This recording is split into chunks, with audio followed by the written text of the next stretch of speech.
आप सबको जय मसीह की। आज का वचन गिनती अध्याय 15। फिर यहोवा ने मूसा से कहा, इस्राएलियों से कह कि जब तुम अपने निवास के देश में पहुँचो जो मैं तुम्हें देता हूँ, और यहोवा के लिए क्या होम बलि क्या मेल बलि कोई हव्य चढ़ाओ, चाहे वह विशेष मन्नत पूरी करने का हो, चाहे स्वेच्छा बलि का हो, चाहे तुम्हारे नियत समयों में का हो, या वह चाहे गाय बैल चाहे भेड़ बकरियों का हो, जिससे यहोवा के लिए सुगंधदायक सुगंध हो। तब उस होम बलि या मेल बलि के संग भेड़ के बच्चे पीछे यहोवा के लिए चौथाई हीन तेल से सना हुआ ईपा का 10वां अंश मैदा अन्न बलि करके चढ़ाना, और चौथाई हीन दाख मधु अर्घ करके देना, और मेढ़े पीछे तिहाई हीन तेल से सना हुआ ईपा का 2/10वां अंश मैदा अन्न बलि करके चढ़ाना, और उसका अर्घ यहोवा को सुखदायक सुगंध देने वाला तिहाई हीन दाख मधु देना। और जब तुम यहोवा को होम बलि या किसी विशेष मन्नत पूरी करने के लिए बलि या मेल बलि करके बछड़ा चढ़ाए, तब बछड़े का चढ़ाने वाला उसके संग आधा हीन तेल से सना हुआ ईपा का 3/10वां अंश मैदा अन्न बलि करके चढ़ाए, और उसका अर्घ आधा हीन दाख मधु चढ़ाए। वह यहोवा के लिए सुगंधदायक सुगंध देने वाला हव्य होगा।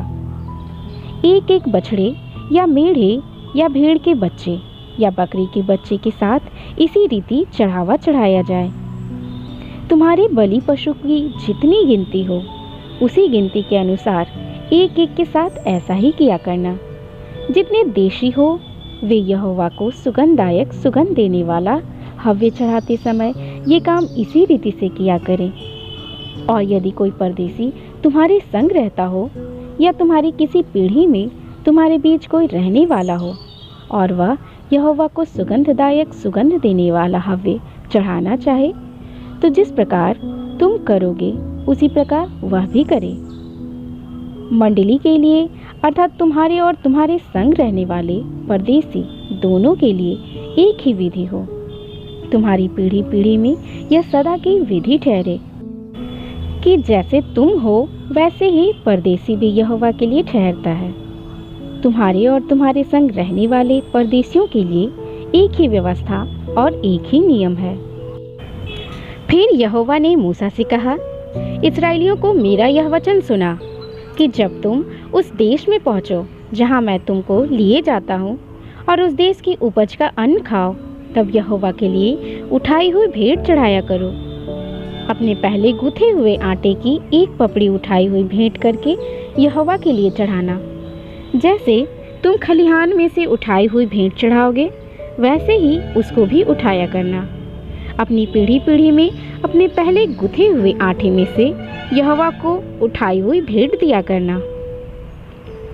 फिर जब तुम इन सब आज्ञाओं में से जिन्हें यहोवा ने मूसा को दिया है, किसी का उल्लंघन भूल से करो, अर्थात जिस दिन से यहोवा आज्ञा देने लगा और आगे की तुम्हारी पीढ़ी पीढ़ी में उन दिन से उसने जितनी आज्ञाएं मूसा के द्वारा दी हैं, उसमें यदि भूल से किया हुआ पाप मंडली के बिना जाने हुआ हो, तो सारी मंडली यहोवा को सुगंधदायक सुगंध देने वाला होम बलि करके एक बछड़ा और उसके संग नियम के अनुसार उसका अन्न बलि और अर्घ चढ़ाए, और पाप बलि करके एक बकरा चढ़ाए। तब याजक इस्राएलियों को सारी मंडली के लिए प्रायश्चित करे और उनकी क्षमा की जाएगी, क्योंकि उनका पाप भूल से हुआ और उन्होंने अपनी भूल के लिए अपना चढ़ावा अर्थात यहोवा के लिए हव्य और अपना पाप बलि उसके सामने चढ़ाया। इसलिए इस्राएलियों को सारी मंडली का और उसके बीच रहने वाले परदेशी का भी वह पाप क्षमा किया जाएगा, क्योंकि वह सब लोगों के अनजाने में हुआ। फिर यदि कोई प्राणी भूल से पाप करे, तो वह 1 वर्ष की एक बकरी पाप बलि करके चढ़ाए, और याजक भूल से पाप करने वाला प्राणी के लिए यहोवा के सामने प्रायश्चित करे। अतः इस प्रायश्चित के कारण उसका वह पाप क्षमा किया जाएगा। जो कोई भूल से कुछ करे, चाहे वह इसराइलियों में देशी हो, चाहे तुम्हारे बीच परदेसी होकर रहता हो, सबके लिए तुम्हारी एक ही व्यवस्था हो। परंतु क्या देशी क्या परदेसी, जो प्राणी ढिठाई से कुछ करे, वह यहोवा का अनादर करने वाला ठहरेगा, और वह प्राणी अपने लोगों में से नष्ट किया जाए। वह जो यहोवा का वचन तुच्छ जानता है और उसकी आज्ञा का टालने वाला है, इसलिए वह प्राणी निश्चय नष्ट किया जाए, उसका अधर्म उसी के सिर पड़ेगा। जब इस्राएली जंगल में रहते थे, उन दिनों में एक मनुष्य विश्राम के लिए लकड़ी बीनता हुआ मिला, और जिसको वह लकड़ी बीनता हुआ मिला, वे उसको मूसा और हारून और सारी मंडली के पास ले गए। उन्होंने उसको मंडली के पास ले जाकर हवालात में रखा, क्योंकि ऐसे मनुष्य से क्या करना चाहिए वह प्रकट नहीं किया गया था। तब यहोवा ने मूसा से कहा, वह मनुष्य निश्चय मार डाला जाए। सारी मंडली के लोग छावनी के बाहर उस पर पथराव करें।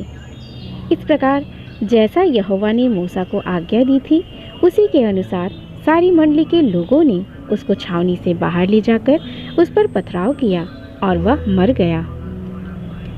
फिर यहोवा ने मूसा से कहा, इस्राएलियों से कह कि अपनी पीढ़ी पीढ़ी में अपने वस्त्रों के छोर पर झालर लगाया करना, और एक छोर की झालर पर एक नीला फीता लगाया करना, और वह तुम्हारे लिए ऐसी झालर ठहरे जिससे जब जब तुम उसे देखो तब तब यहोवा की सारी आज्ञाएं तुमको स्मरण आ जाए, और तुम उनका पालन करो, और तुम अपने अपने मन और अपनी अपनी दृष्टि के वश में होकर व्यभिचार न करते फिरो जैसे करते आए हो, परंतु तुम यहोवा की सब आज्ञाओं को स्मरण करके उनका पालन करो और अपने परमेश्वर के लिए पवित्र बनो। मैं यहोवा तुम्हारा परमेश्वर हूँ, जो तुम्हें मिस्र देश से निकाल ले आया, कि तुम्हारा परमेश्वर ठहरूं, और मैं तुम्हारा परमेश्वर यहोवा हूँ।